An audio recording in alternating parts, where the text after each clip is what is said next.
Do you think we're kind of like spoiled with WWE? So when they go across seas, they it's like they really appreciate it a little bit more.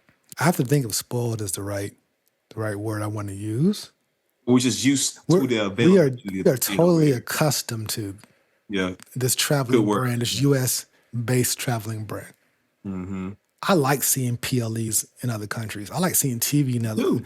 like I love watching the world, Mm-hmm. especially with wrestling being there and just seeing those. I can't wait to see a WWE Japan or China show.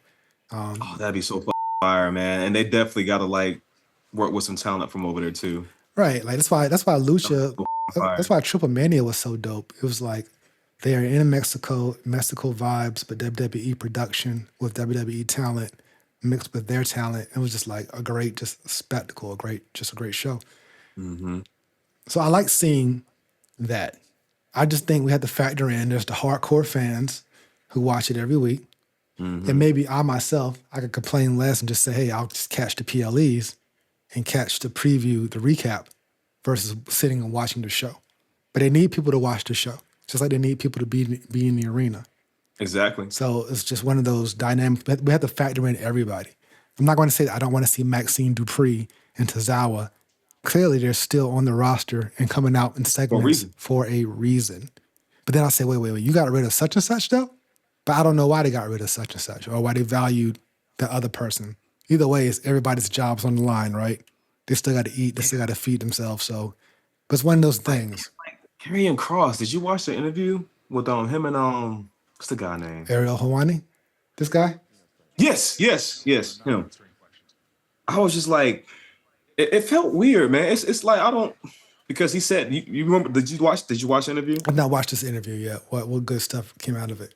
But he was talking about like his contract was coming up to end, and then he said they hit him with a number, and he wanted to know like where did they get that number from, like his performance, yada yada yada, ABC, and then they told him, well, you got 24 hours to take it or not, and he said he just didn't feel comfortable taking that contract, and he said it wasn't even Triple H. He said he had a relationship with Triple H, but Triple H kind of like sent somebody to talk with him instead of him, you know. So it felt weird, So I don't know. I've heard that it's a lot of politics, in pro wrestling, but it just seems like if you don't know the right people or got the right, I mean, that's with anything, with a job, any kind of job. It just gets weird, man. But I just think that sucks for him because I think he's an amazing talent, and I just wish it would have worked out. But I would him though. Like if how did you come up with that number? He said they didn't have an answer for him. I guess then the other question would be, well, how do you determine what you're worth? Yeah, Yes. because he said, and that's what it was. He thought he had more value, which me and you, we think he's cool. We think he has charisma. He was doing what he was doing, but the storyline was kind of like a little choppy. It's like they couldn't figure out what they really wanted to do. But I guess in his mind, they kind of lowballed him. He was just like, nah, how'd you come up with that number? So, It's one of those weird things, right? Like, okay, let's take Karrion Kross, mhm, Carlito, mhm, and R-Truth, mhm. and you get to keep two of them. Who are you keeping? Yeah. Because we have an Of attack. course, our truth, right off top, our truth. I don't gotta think about that. Our truth he's just got the connection with the fans and they love him.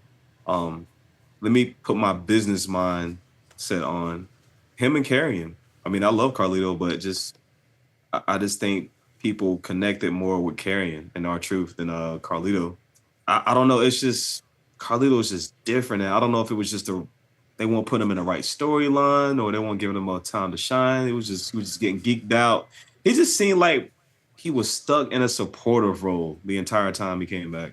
So do we see? So we see maybe because you see more upside to Carrion, Mm-hmm. who was just chilling in the back, versus Carlito, who essentially I guess was just chilling. I guess he was just chilling in the back as well. But he didn't even talk like that either, though. He was just, Well, shit, neither did he'll neither, chime in every once in a while, and then he would come like help somebody, like to win. But he would, like I said, he was just straight supportive character, yeah. straight supportive. He didn't even have no matches like that. You laughing because you don't tell him the We could apply the same thing to Karrion Kross. That's the But sad I part. think, They equally did not like. but Karrion was a little more active than Carlito. Carlito won't do shit, bro. At least Karrion had matches like consistently, even though it was with 80% of them was with Sami Zayn, but at least he was having matches. Carlito would just show up eating the apple, like be playing a video game in the background and shit, or just looking around like, but he ain't do nothing, bro. He was just there. And I hate they did my man like that because, you know, I love Carlito. That's my guy, man.